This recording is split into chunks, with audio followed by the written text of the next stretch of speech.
everyone. Today we are going to discuss about the set. Okay. So first of all, what is a set? So set का meaning है collection. अब ये हमारा collection किस type का होना चाहिए, कैसा होना चाहिए कि it will be a set. Okay. So इसको समझने के लिए हम कुछ एग्जाम्पल लेते हैं. एग्जाम्पल क्या होगा कि collection of Sonu Nigam songs. Okay.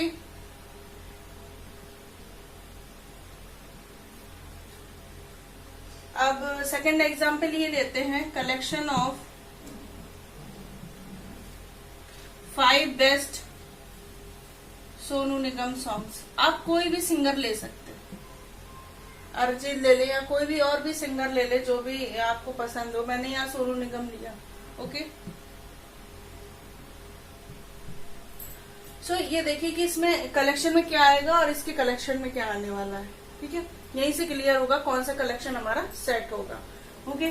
सो इसके कलेक्शन में देखिए आप इसमें क्या लिखना है कि collection of Sonu Nigam songs में, इसमें सोनू निगम ने जितने भी गाने गाए हैं उनकी हमें एक लिस्ट बनानी है. ओके. सो ये आप थोड़ी सी सर्च करके आप इसकी लिस्ट बना लेंगे.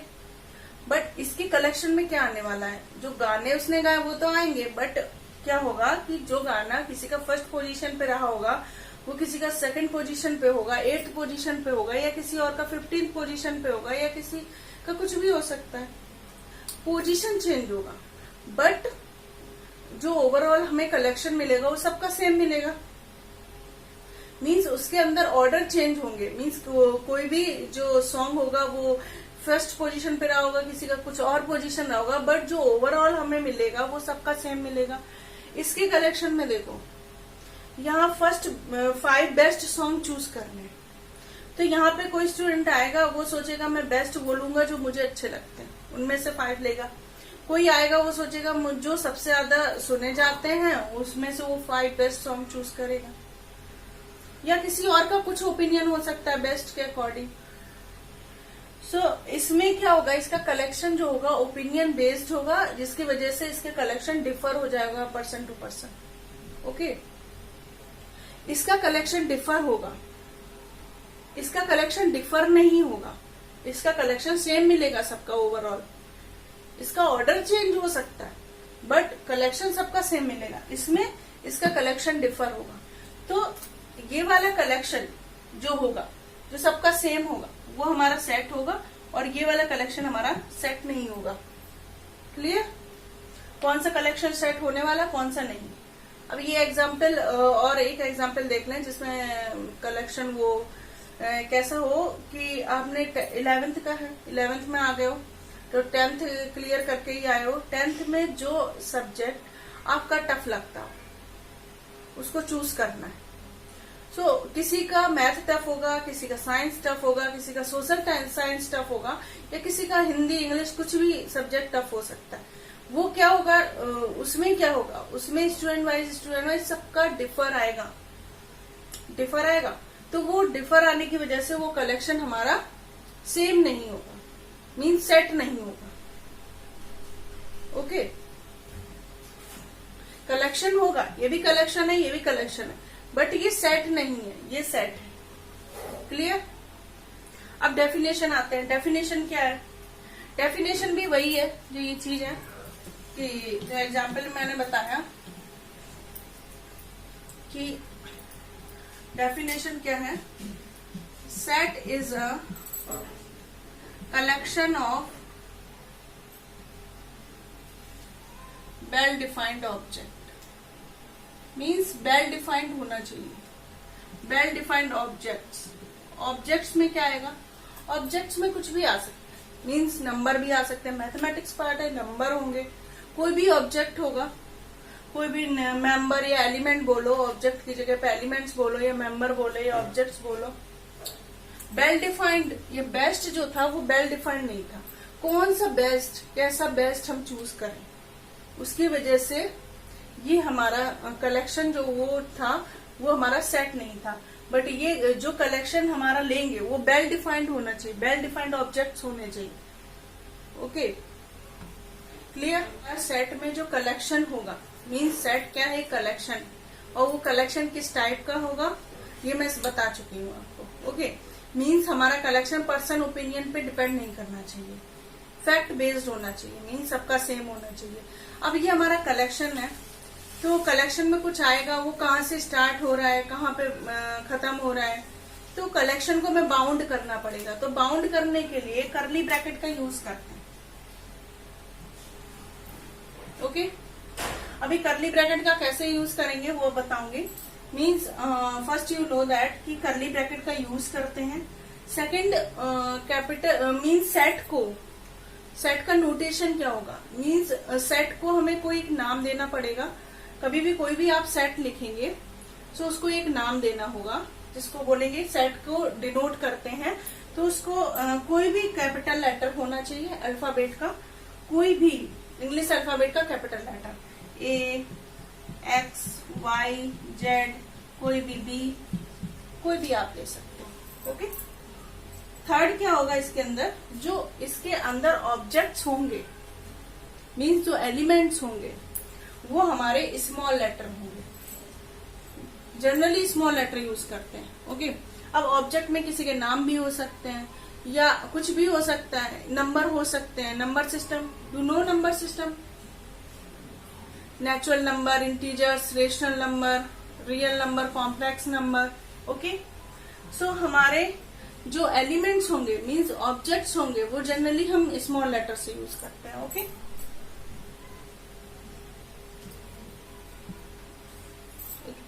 अब ये देखिए कि कर्ली ब्रैकेट का यूज कैसे करते हैं। मीन्स आपको देखो, ब्रैकेट आपने पढ़ा होगा, एक स्मॉल ब्रैकेट पढ़ा होगा, sorry square bracket, large bracket and curly bracket. Don't be confuse, use of the bracket. Okay, confuse नहीं होना है कौन सा ब्रैकेट यूज करना है सेट के लिए। आप कभी भी, कलेक्शन हमारा बाउंड इससे भी होगा, इससे भी होगा, बट कभी भी आप ये ब्रैकेट का यूज नहीं करेंगे, only use of this curly bracket. Okay, so means अब एग्जाम्पल लेना है। एग्जाम्पल हम क्या ले रहे हैं, बहुत छोटा सा सिंपल सा एग्जाम्पल लेंगे, वो ये समझाने के लिए सेट को लिखते कैसे। मीन्स हमने लिया collection of a natural number from 1 to 5, collection of natural number from 1 to 5। Okay, ये नेचुरल नंबर है, नेचुरल नंबर्स को एन से डिनोट करते हैं। अब देखो, मैंने बोला कर्ली ब्रैकेट का यूज करना पड़ेगा, कर्ली ब्रैकेट का यूज किया, उसके अंदर जो एलिमेंट्स लिखने हैं मीन्स नेचुरल नंबर लिखने हैं। कौन से नेचुरल नंबर होंगे, 1, 2, 3, 4, 5। ओके, मीन्स ये आप कोई नाम दे दो, सपोज मैंने नाम यहाँ ए दे दिया इस सेट को। क्लियर, बस इसी टाइप से सेट को लिखा जाएगा जनरली। और ये ऑब्जेक्ट को सेपरेटेड कैसे करेंगे, कॉमा के द्वारा, ये याद रखना।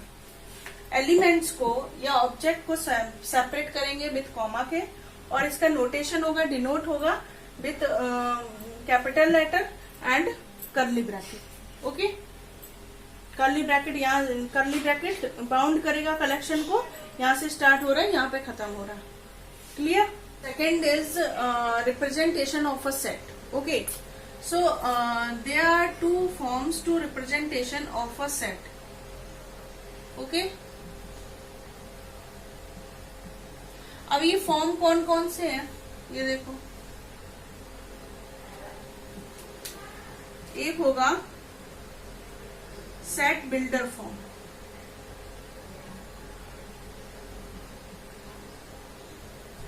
Second is roster form. ये बहुत इजी फॉर्म है, और ये सेट बिल्डर फॉर्म थोड़ा जनरल टाइप का फॉर्म है। ओके, ये जनरलाइजेशन है सेट का। मीन्स ये set builder form, roster form, ये जो वर्ड है थोड़े टफ से लग रहे होंगे क्योंकि पहली बार ही सुने। सो इसको सिंपल वर्ड में आप कन्वर्ट करो। देखो, कोई चीज आपको सिंपल वर्ड में कन्वर्ट करना है या उसका कुछ मीनिंग बताना है, उसका बेसिक रूल, मतलब बेसिकली उसका मतलब जो होता है वो यही होता है कि हम अपने दिमाग में टच कर पाए, अपने दिमाग में उस चीज को बैठा पाए। ओके, या उस चीज को हम समझ पाए, जिससे हम आगे चल के भूले नहीं। सो इसका जो सिंपल सा मीनिंग है वो है मीन्स इसको सेकंड वर्ड में कन्वर्ट करते हैं कि ये प्रॉपर्टी फॉर्म होगा। ओके और ये जो रोस्टर फॉर्म होगा ये एक लिस्ट फॉर्म होगा। Okay clear. सो जो एग्जाम्पल मैंने अभी लिया था कि उसी से देखते हैं, वो सिंपल सा एग्जाम्पल है कि कैसे ये फॉर्म दिखेंगे। मैंने लिया था एक एग्जाम्पल अभी जो लिया था, जो सेट का डेफिनेशन किया था उसमें लिया था कि collection of a natural number from 1 to 5 या अप टू 5, क्योंकि नेचुरल नंबर 1 से स्टार्ट होता है। सो एग्जाम्पल हमारा क्या होगा, collection of natural number from 1 to 5। Okay अब ये देखो लिस्ट फॉर्म में क्या होगा, इसका मतलब क्या मतलब कुछ तो इससे रोस्टर फॉर्म से तो कुछ समझ नहीं आ रहा था, लेकिन लिस्ट फॉर्म जैसे ही मैंने कन्वर्ट किया एक सिंपल वर्ड में, इसमें ये समझ में आया कुछ लिस्ट टाइप में होगा। और ये कुछ सेट बिल्डर फॉर्म से तो कुछ समझ नहीं आ रहा था, बस जैसे ही मैंने एक सिंपल वर्ड में कन्वर्ट किया वैसे समझ में आया कुछ प्रॉपर्टी टाइप में होगा इसमें। अब ये सेट है तो सेट में क्या होता है, बेसिक हमारा कर्ली ब्रैकेट का यूज होगा जिससे कलेक्शन हमारा बाउंड होगा और हमें कोई नाम देना पड़ेगा। ठीक है, और उसके जो अंदर के ऑब्जेक्ट होंगे वो कैसे सेपरेटेड होंगे, कॉमा के द्वारा। Okay so list form simple होगा, कर्ली ब्रैकेट से स्टार्ट किया 1 2 3 4 5। ओके कर्ली ब्रैकेट से बाउंड कर दिया, इसका नाम दे दिया ए।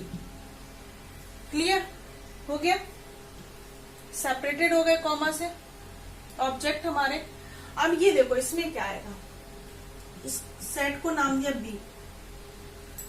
ये हमारा जो सेट बिल्डर फॉर्म में क्या आने वाला है, ये इसमें ये आएगा कि हमने कर्ली ब्रैकेट का तो यूज करना है, क्योंकि कर्ली ब्रैकेट का यूज मतलब होता है एक टाइप से सेट का notation. Okay so curly bracket को स्टार्ट किया और हमने एक कोई एक स्मॉल लेटर का एक्स दिया, जनरली एक्स देते हैं, आप एक्स वाई जेड कोई भी दे सकते हैं, मैंने यहाँ एक्स दिया और ये कॉलन लगाया। कॉलन का मतलब यहाँ क्या है, देखो कॉलन का जो मीनिंग है वो उसका मतलब है सच दैट। कॉलन का मीनिंग सच दैट है, बट ये क्यों लगाते हैं, कभी आप देखेंगे कि कोई भी डेफिनेशन लिखते टाइम मीन्स जैसे सपोज कोई भी डेफिनेशन लिख रहे हैं, सेट का ही डेफिनेशन लिख रहे हैं तो आप ये लगाते हैं। ओके इसको लगाने का मतलब क्या होता है पहले तो आप ये जानेंगे। देखो अब आप बड़े हो गए हो, कभी भी कोई भी स्पेशली मैथ्स में कोई भी सिंबल यूज नहीं करेंगे कहीं भी, क्योंकि कोई भी कभी भी सिंबल मैथमेटिक्स में अपना एक मतलब रखता है। आप कहीं भी कोई भी सिंबल यूज नहीं कर रहे हैं, कभी भी कुछ भी लिख दे रहे हैं, कभी कुछ भी लिख दे रहे हैं, नहीं कभी भी कोई भी। और ये भी जानने की कोशिश करें, जब आप कभी कोई कहीं भी सिंबल यूज नहीं कर सकते, उसका एक अपना मतलब होता है, तो आप उस मतलब को भी जाने कि किस सिंबल का क्या मतलब होता है। सो सेट का जब डेफिनेशन लिखते हैं तो यहाँ कॉलन साइन लगाते हैं, तो इसका मतलब तो मीनिंग जो है वो सच दैट है। ओके बट ये होता क्या है, इसमें होता है कि जब हम इसके बाद जो भी लिखेंगे उसका मतलब है कि हम इसके लिए सेट के लिए कुछ लिखने जा रहे हैं, ये मतलब होता है। मीन्स इसके बाद हम कुछ लिखेंगे तो वो सेट के लिए ही तो लिखेंगे, बस ये। कभी भी डेफिनेशन में जो राइट सिंबल बनता है वो यही बनता है। कभी भी किसी का सपोज एटम आपको लिखना है, एटम का डेफिनेशन लिखते टाइम ये बनाते हैं कॉलन, जो राइट सिंबल है वो it is a colon. Okay आप कुछ भी बनाओ वो तो अलग बात है, बट जो राइट है वो यही है, कॉलन है। ओके सो यहाँ पे एक्स मैंने एक ऑब्जेक्ट के मैंने जो बताया था कि जो जनरली एलिमेंट्स या ऑब्जेक्ट को हम कर्ली ब्रैकेट के अंदर स्मॉल लेटर से लेते हैं, तो वहाँ यही उसका मतलब है कि यहाँ पे जो ये है ये एक ऑब्जेक्ट है। अब इस ऑब्जेक्ट को हमें लिखना है कि ऑब्जेक्ट हमारा है क्या, तो x is a natural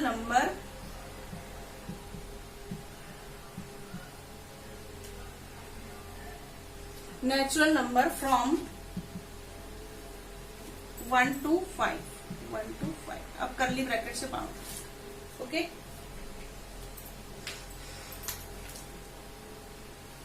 means ये हमारा होगा एक्स, ये लिखने का जो फॉर्म है वो यही होगा, ये लिस्ट फॉर्म में होगा तो इस टाइप से ही लिखेंगे, चाहे कोई भी आपका कलेक्शन हो। रोस्टर फॉर्म इसी टाइप से होगा, सेट बिल्डर फॉर्म ये होगा। अब ये जो प्रॉपर्टी है, ये जो नेचुरल नंबर लिखा मैंने, ये एक्चुअली आपको क्या करना है, क्वेश्चन से ही लेना है। अगर सपोज कभी भी आपको सिंपल वे में पूछता है कि आप रोस्टर फॉर्म में लिखें या सेट बिल्डर फॉर्म में लिखें किसी कलेक्शन को, तो क्वेश्चन में ही उसकी प्रॉपर्टी छुपी होती है, आप वहीं से कॉपी करें, ठीक है। तो ये इतना टफ नहीं होता है, बस देखने से आपको लग रहा होगा। क्योंकि कभी भी क्या होता है, मैथ्स को आपने जनरली सिंबल ज्यादा यूज किया, मीन्स अभी तक जो पढ़ा है वो ज्यादातर आपने ऐसे यूज किया है कि कभी भी उसको वर्डिंग में कन्वर्ट नहीं किया। मीन्स जो मैथ्स अभी तक पढ़ी वो वर्डिंग में कन्वर्ट नहीं किया। अब लेकिन आप पढ़ेंगे कभी कभी कुछ कि वर्डिंग में कन्वर्ट करना है, तो बस यही है। और ये सिंपल होता है, ऐसा नहीं है कि टफ है। वर्डिंग में कन्वर्ट किया तो अभी हाँ स्टार्टिंग में थोड़ा टफ लगेगा, but it is a simple. Okay, सो ये नॉर्मली आपको अभी इसमें क्वेश्चन क्या बनते हैं, देखो जो ये फॉर्म है इसमें क्वेश्चन ये बनेगा, कभी भी कलेक्शन दिया होगा या तो रोस्टर फॉर्म में पूछेगा, सेट बिल्डर फॉर्म में पूछेगा। ओके, एक क्वेश्चन ये बनता है। सेकंड क्वेश्चन क्या होता है, कन्वर्ट पूछता है। मीन्स रोस्टर फॉर्म में दे दिया तो सेट बिल्डर फॉर्म पूछ रहा है, सेट बिल्डर फॉर्म दे दिया तो रोस्टर फॉर्म दे दिया, वो पूछ रहा है। ओके, इससे क्वेश्चन यही बनता है जनरली। क्लियर? देखो कभी भी किसी कॉन्सेप्ट को समझाने के लिए या उसके क्लियरेंस के लिए हम एक सिंपल सा एग्जाम्पल लेते हैं। टफ से एग्जाम्पल लेने का कोई मतलब नहीं है। देखो बहुत सारे टफ से एग्जाम्पल हैं, क्वेश्चन भी हैं जो कि हमें करने हैं और करवाने हैं, ठीक है। डाउट्स होंगे बताऊंगी, बट कभी भी किसी चीज को समझाने के लिए टफ सा एग्जाम्पल लेने का कोई मतलब नहीं होता। फिर आपको कैसे समझ में आएगा? सिंपल सा एग्जाम्पल लेते हैं, ऐसा सिंपल सा जो एग्जाम्पल मीन्स जो चीजों के बारे में आपको पता हो पहले से ऑलरेडी, तभी आप उस कॉन्सेप्ट को रिलेट कर पाओगे उससे ना, इजिली रिलेट कर पाओगे। चीजों के बारे में ही नहीं पता है तो आप कैसे रिलेट करोगे? पहले तो मैं उन चीजों के बारे में बताऊं, आप उसके बारे में ही सोचते रह जाएंगे जब तक मैं रिलेट करके आपको खत्म भी कर दूंगी। ओके, सो सिंपल सा एग्जाम्पल लेने का फंडा यही होता है। कभी भी समझाने के टाइम पे मैं बहुत सिंपल इजी से एग्जाम्पल लेती हूँ जिससे आपको इजिली समझ में आए। ओके, सो एग्जाम्पल क्या होगा, collection of vowels in English alphabet, okay, which means अभी यहाँ देखो एक बात, अगर मैं यहाँ पे इंग्लिश हटा देती तो ये जो कलेक्शन का जो हमें करना होता सेट के लिए वो वेल डिफाइंड नहीं होता। ओके, आप इंग्लिश हटाने के बाद आप कौन से अल्फाबेट लेते हो सकता कोई ये भी समझ लेता है, हिंदी में भी तो होते हैं वोवेल्स। ओके, सो इसमें क्या आएगा, सबको पता है। सिंपल सा एग्जांपल लेने का यही मतलब है कि हमें पता होना चाहिए चीजों के बारे में। तो इसमें क्या आने वाला है, ए ई आई ओ यू। अब ये बात अलग है किसी को पता ही ना हो, 10th पास आउट हो तो इतना तो पता होगा वॉवेल क्या है। ओके, अभी इसमें क्या है, रोस्टर फॉर्म में क्या लिखना है। रोस्टर फॉर्म में देखो सिंपल से लिखना है, करली ब्रैकेट से स्टार्ट किया, A E I O U. Okay, clear? Roster form देखो, रोस्टर फॉर्म का डेफिनेशन क्या होता है, in the roster form all the elements are written in list form and separated with commas and bound with bracket. Which bracket? Curly bracket. Okay, clear? इसका definition यही book में भी दिया है। अभी देखो set builder form. Set builder form में क्या होता है कि प्रॉपर्टी फॉर्म में हमें कन्वर्ट करना होता है पूरे इसके ऑब्जेक्ट को, और करली ब्रैकेट के अंदर ही हमें प्रॉपर्टी लिखनी होती है। तो इस प्रॉपर्टी का मतलब ये होता है कि हम कोई भी हम ऐसी प्रॉपर्टी लिखें ऑब्जेक्ट की, उस मींस करली ब्रैकेट के अंदर ऐसी प्रॉपर्टी डालें कि कोई भी हमारा एलिमेंट या ऑब्जेक्ट छूटना नहीं चाहिए, पूरा कवर करना चाहिए। सेट मींस पूरे कलेक्शन को हमें कवर करना है इस प्रॉपर्टी के अंदर, ऐसी प्रॉपर्टी। ये एक इसका बेसिक सा कॉन्सेप्ट है। आप कभी भी ऐसी प्रॉपर्टी ना डालें, आप सिंपल सी प्रॉपर्टी लिखें। ऐसा नहीं है बहुत आप एक्स्ट्रा एकदम इंग्लिश यूज करके, ऐसा मत करिए। जैसा उसमें क्वेश्चन में पूछा गया है आप वैसे ही एज इट इज कॉपी भी करिए थोड़ा सा। तो कॉपी कैसे करना है वो मैं बता दूंगी, आप उसका कॉपी भी करिए। कॉपी कर लीजिए। आपको नहीं आ रहा है कि मीन्स मैं प्रॉपर्टी कैसे डालूं, एकदम बहुत सारा मीन्स इंग्लिश यूज करके, ये यूज करके, वो नहीं। आप सिंपल सा जैसा क्वेश्चन दिया है उसी टाइप का प्रॉपर्टी यूज करके इसका फॉर्म बनाइए। आप ज्यादा एक्स्ट्रा ऑर्डिनरी काम मत करिए इसके अंदर। हाँ, क्योंकि ऐसा आप करेंगे, कॉपी करेंगे तो हो सकता है आपका सही रहे और सही होगा भी, हो सकता नहीं होगा भी, ठीक है, गलत नहीं होगा। आप कुछ ज्यादा सोचेंगे, हो सकता है कोई ऑब्जेक्ट उसके अंदर छूट जाए, फिर क्या करेंगे, वो तो गलत हो जाएगा, आता हुआ क्वेश्चन गलत हो जाएगा। ओके, ये मतलब है। अब इसको कॉपी कैसे करना है वो मैं बताती हूँ। देखो अब लिखने का फॉर्म क्या है वो देखो, कर्ली ब्रैकेट का यूज करेंगे। जो x मीन्स, ये x क्या है, ये स्मॉल लेटर मीन्स इसके अंदर ऑब्जेक्ट ही आने वाला है कर्ली ब्रैकेट के अंदर, तो ये ऑब्जेक्ट है जो हमने स्मॉल लेटर यूज किया। x यूज किया, जनरली x ही यूज करते हैं, ऐसा कोई रूल नहीं है कि कोई y भी यूज कर सकता है, हाँ कर सकता है, बट जनरली हम जो एक यूज करते हैं वो x यूज करते हैं। अब कॉलन साइन लगाया, कॉलन ही साइन लगाएंगे। ओके, अब x के बारे में लिखने जा रहे हैं तो आप लिखें x इज अ, मीन्स आपको सिंगुलर फॉर्म में ही लिखना है, कॉपी करना मैं बता रही हूँ। Okay, x is a vowel in English alphabet। Clear? Curly bracket बंद कर दो। अब ये सोचो इसमें क्या छूटेगा, तो छूट रहा है, नहीं छूट रहा है, जस्ट यहाँ से कॉपी किया, वॉवेल इन इंग्लिश अल्फाबेट। वॉवेल्स क्यों नहीं लगाया, क्योंकि हम सिंगुलर फॉर्म में कन्वर्ट कर रहे हैं। ओके, इस प्रॉपर्टी को हमेशा कॉपी करना मैं बता रही हूँ, हमेशा आप सिंगल फॉर्म में ही लिखेंगे। Okay, clear? ये याद रखें बस, कभी गलत नहीं होगा। अब देखो इसका डेफिनेशन क्या है। इन set builder form all the elements possesses a single common property। इसका डेफिनेशन भी यही है, मीन्स सभी मीन्स इसके एलिमेंट्स को हमें एक सिंगल कॉमन प्रॉपर्टी में लिखना है, which is not possessed by any elements outside the set। Okay, definition हो गया।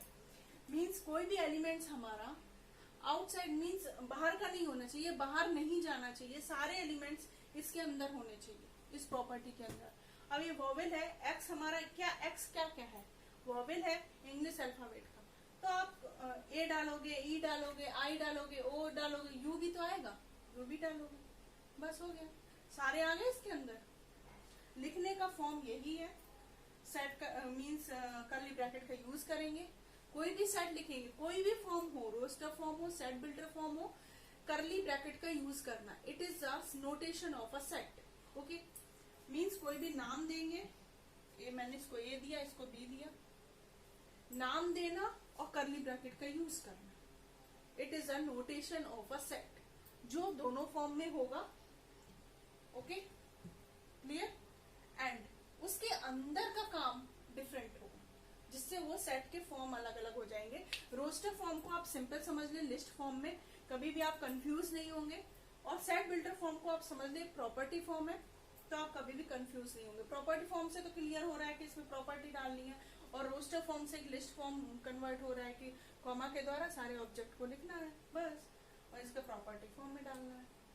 Okay, clear? कॉपी करना मैंने बता दिया, सिंगल फॉर्म में, सिंगुलर फॉर्म में लिखना है, कभी भी प्रॉपर्टी सिंगुलर फॉर्म में ही आप लिखेंगे। ओके, मीन्स हम एक ही ऑब्जेक्ट तो लेके चल रहे हैं, क्यों लिखते हैं, क्योंकि हम एक ही ऑब्जेक्ट लेके चल रहे हैं, एक्स ही हमने लिया है।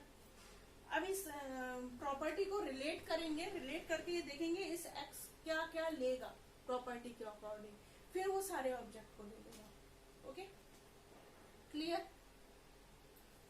डेफिनेशन बुक में जो मैंने बोला वही है, और बस इसके फॉर्म में उसको बोला है कि ऐसा होगा वैसा होगा, मीन्स ऐसा कॉलन साइन होगा, इसके मतलब बताया है, बस इसीलिए इसको थोड़ा बड़ा कर दिया है बुक में। ये मतलब यही है, कॉन्सेप्ट जो निकलता है यही निकलता है। एक बहुत सिंपल सा कॉन्सेप्ट है, पर बताना तो पड़ेगा। कभी भी एक सिंपल सा कॉन्सेप्ट ये है कि सेट का एलिमेंट्स और सेट में मीन्स वो एलिमेंट उस सेट का है या नहीं है, इसके बारे में है। इसके बारे में इसलिए समझाना पड़ेगा क्योंकि देखो नॉर्मली आप बोलते हो कि ये एलिमेंट जो है इस सेट का है, इस सेट का नहीं है, बट मैथमेटिकल सिंबल यूज करना है इसके लिए। ओके, इसीलिए बताना पड़ेगा क्योंकि आपके लिए न्यू है। सो एक सिंबल है बिलोंग्स, इसको क्या कहते हैं? ये एक सिंबल है, इसको कहेंगे बिलोंग्स टू।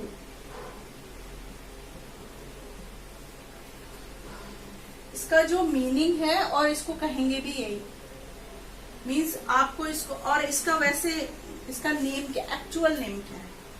एक्चुअल जो नेम है इसका नेम है एप्सिलॉन, और ये ग्रीक वर्ड है। एप्सिलॉन क्या है? एक ग्रीक वर्ड है, ग्रीक लैंग्वेज का है, ऐसे आप समझ लें। मुझे बहुत ज्यादा तो नहीं पता, बस जितना मैथमेटिक्स में जितना सिंबल यूज होगा, बस मुझे ग्रीक लैंग्वेज के बारे में इतना ही पता है, ज्यादा मैंने पढ़ा नहीं है इसके बारे में। बट एप्सिलॉन हमारा ग्रीक लैंग्वेज का ही वर्ड है, और लेकिन इसको एप्सिलॉन नहीं कहेंगे, इसको बिलोंग्स टू कहेंगे। और हाँ, बिलोंग्स टू के लिए सिंबल एप्सिलॉन यूज करते हैं। ओके, अब इसका क्या मतलब है? इसमें जो है कि कोई एलिमेंट्स हमारा उस सेट के अंदर है, तो उसके लिए क्या बोलेंगे? देखो, मीन्स हमारा नेचुरल नंबर सबको पता है, बहुत सिंपल से एग्जांपल ले रहे हैं। नेचुरल नंबर होगा, हमने देखा कि नेचुरल नंबर 0 नेचुरल नंबर में नहीं आता है ना, तो हम लेंगे एप्सिलॉन। पहले ये देखो, 1 हमारा नेचुरल नंबर में आता है, तो 1 belongs to natural number. Natural number हमारा सेट है। ओके, अभी 0 है, 0 क्या होता है? वो हमारा नेचुरल नंबर में नहीं आता, तो इसके लिए क्या यूज करेंगे? Does not belongs to, means epsilon को कट करना है, इसको बोलना है does not belongs to. Clear? अब इसके लिए एक और एग्जांपल ले लो, मीन्स वॉवेल वाला एग्जांपल ले लो, collection of vowels in English alphabet. इसका आप रोस्टर फॉर्म देखो, मीन्स हमने एक सेट लिया, ये वाला ए लिया, ए E I O you.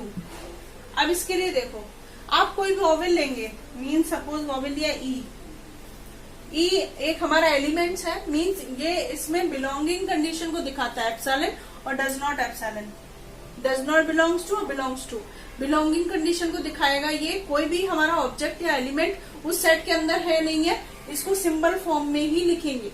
Symbol हमारा ये है epsilon, does not epsilon. Okay, means हमारा ई है, ई उस ए सेट के अंदर होगा तो एप्सिलॉन दिखाते हैं, means E is belongs to A, E is belongs to A, इसको यही बोलेंगे। ओके, और इसके अंदर है तो ऐसा बनाएंगे। अब सेकंड हम क्या लेते हैं कि अब डज नॉट बिलोंग्स टू दिखाना है, मीन्स हमने ले लिया, सपोज बी ले लिया, बी हमारा क्या ए में बिलोंग करेगा? नहीं करेगा, तो इसके लिए does not belongs to. Clear? अब तो क्लियर हो गया होगा। ओके, क्लियर है? इस एग्जांपल से तो क्लियर हो गया होगा सबको। Okay, I hope you are understood. और इसका जो शायद एनसीईआरटी का जो सेकंड एक्सरसाइज है वो यही है, और फर्स्ट सेकंड क्वेश्चन सॉरी, और थर्ड फोर्थ आई थिंक वो roster form, set builder form पे है। और जस्टिफाई, सेट को कभी भी किसी कलेक्शन को, वन थिंग, कभी भी किसी कलेक्शन को आपको जस्टिफाई करना है, मीन्स वो सेट होगा नहीं होगा। आप उसमें ये देखें कि वो वेल डिफाइंड होना चाहिए, वेल डिफाइंड होना चाहिए। और वेल डिफाइंड कैसा होना चाहिए? वेल डिफाइंड कैसे देखेंगे? उसमें ये देखेंगे कि वो हमारा जो कलेक्शन होना चाहिए वो पर्सन ओपिनियन पे नहीं होना चाहिए, फैक्ट बेस्ड होना चाहिए, मीन्स कि हमारा जो कलेक्शन होना चाहिए वो पर्सन टू पर्सन वेरी नहीं करना चाहिए। ओके, फर्स्ट क्वेश्चन एक्सरसाइज का यही जस्टिफाई करना है, उसमें ये देखना है कि हमारा कलेक्शन जो होना चाहिए वो सबके लिए सेम होना चाहिए, पर्सन ओपिनियन पे डिपेंड नहीं होना चाहिए। सेकंड हमें ये देखना है, बिलोंगिंग कंडीशन दिखानी है एलिमेंट्स और सेट के लिए, एप्सिलॉन डज नॉट एप्सिलॉन ये यूज करेंगे। अगर उसमें है उसके अंदर का एलिमेंट्स तो एप्सिलॉन, और मतलब बिलोंग्स टू, और नहीं है तो does not belongs to. Clear है? सिंपल सा है, बस ये आप ये बनाना सीख जाए बस। ये तो इसको क्रॉस कर रहा है, एज सिंपल एज दैट। तो ये नहीं होना चाहिए, ये होना चाहिए, मीन्स ये उसका एलिमेंट होना चाहिए, नहीं होना चाहिए, बस सिंपल है। और जो क्वेश्चन है वो फॉर्म पे है, सेट बिल्डर फॉर्म और roster form. Okay, clear? Overall एक सेट को लिखने के लिए हमें क्या करना चाहिए और हमें क्या पता होना चाहिए। ओके, सो फर्स्ट जो होता है उस करली ब्रैकेट तो यूज होगा। ओके, मीन्स उसका सेट का नेम हमें लिखना है, जो कि कैपिटल लेटर, इंग्लिश अल्फाबेट का कैपिटल लेटर कोई भी होगा, A B, for example X Y something, कुछ भी आप यूज कर सकते हैं। ओके, सो ये हो गया, करली ब्रैकेट होना चाहिए, नेम कोई भी देना है। एलिमेंट्स जो होते हैं जनरली हम स्मॉल लेटर यूज करते हैं, but depends on the collection, collection पे भी डिपेंड करे हमारा कलेक्शन क्या कह रहा है। ओके, मीन्स हमारा नंबर है या अल्फाबेट है, तो जनरली बस ये बोलते हैं कि एलिमेंट्स जो हैं या ऑब्जेक्ट्स जो हैं उन्हें हम स्मॉल लेटर से यूज करते हैं। ओके, और इन्हें सेपरेटेड किससे करना है? विथ कॉमा के द्वारा सेपरेटेड करना है। ओके, एलिमेंट्स जो करली ब्रैकेट के अंदर एलिमेंट्स को सेपरेट करेंगे विथ कॉमास। ओके, क्या नहीं करना है ये भी देखना है। देखो, कभी भी कोई भी मीन्स हमें सेट लिखना है, वो ऑर्डर उसमें मैटर नहीं करता। जब मैंने इंट्रोड्यूस किया था सेट को, मीन्स जब सेट को डिफाइन किया था, तो उसमें जो कलेक्शन लिया था वो इसीलिए लिया था उस टाइप का कि आपको क्लियर हो कि सेट जो कलेक्शन हमारा सेट होगा उसमें ऑर्डर मैटर नहीं करता।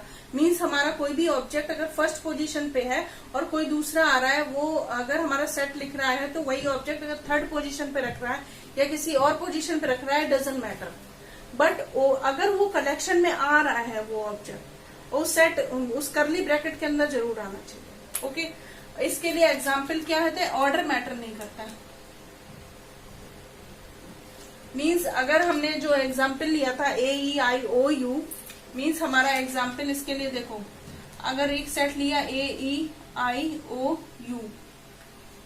ओके, अब आके कोई आता है वो A को E और OU सम IA ऐसे लिख देता है, तो ये सेट कोई मैटर नहीं करता, एक ही सेट है, ऑर्डर मैटर नहीं करता। बस ई आना था उसमें वॉवेल में, ई यहाँ भी है, यहाँ भी है, ओ यहाँ भी है, यहाँ भी है, यू यहाँ भी, आई यहाँ, यहाँ वही ऑब्जेक्ट है, बस इधर उधर हो गए, तो ये ऑर्डर मैटर नहीं करता। ओके, और सेकंड हमारा क्या है कि हमें कभी भी कोई भी रिपीट नहीं करना है, कोई भी ऑब्जेक्ट हमें रिपीट नहीं करना है। ओके, देखो कैसे रिपीट नहीं करना है। सपोज यहाँ वॉवेल आया AEIOU, तो ए को 2 टाइम्स नहीं लिखना है, एक ही बार ही लिखना है। हाँ, कभी आपको कोई मीन्स कोई क्वेश्चन में मिलेगा या कभी किसी एग्जाम्पल में मिल सकता है, रिपीटिंग एलिमेंट्स मिल सकते हैं कि किसी सेट के अंदर रिपीट हो रहा है, बट आपको नहीं करना। आपको तो जो काम करना है वो सही काम करना है ना, उसके लिए तो मैं पढ़ा रही हूँ। फिर पढ़ने का क्या मतलब है जब तुम कोई गलत ही काम कर रहे हैं, बट आपको वो गलत नहीं होता है। आपने रिपीट करके गलत नहीं होगा क्या?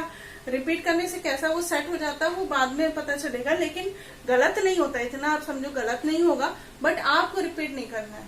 मीन्स किसी के नाम को आप 2 बार बोलो, किसी के नाम को, सपोज मेरा नाम उषा है, मैं बोलो उषा, कोई बुला रहा है मुझे उषा उषा उषा, क्या मतलब? अगर मैं एक बार में सुन ले रही हूँ तो मैंने बोला what is my name, okay, so बोला उषा, बस हो गया।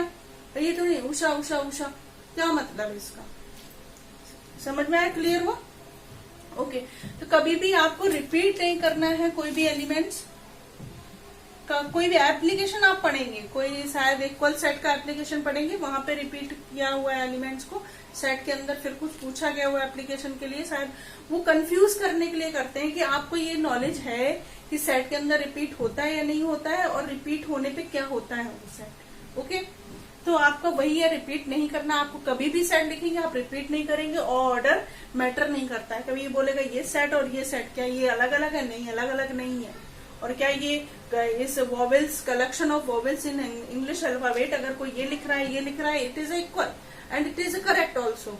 ओके, सो ऑर्डर मैटर नहीं करता। आपको जस्टिफाई मीन्स सेट को जब भी मैंने बताया डिफाइन किया था, तभी मैंने वो ये चीज क्लियर की थी कि जो सोनू निगम के सॉन्ग्स की जो लिस्ट बनानी थी उसमें बताया था कि ऑर्डर मैटर नहीं करता। ओके, क्लियर है कि मुझे क्या चाहिए कोई भी सेट लिखने के लिए और क्या नहीं चाहिए, क्या मुझे नहीं करना है या क्या करना है। Okay, clear?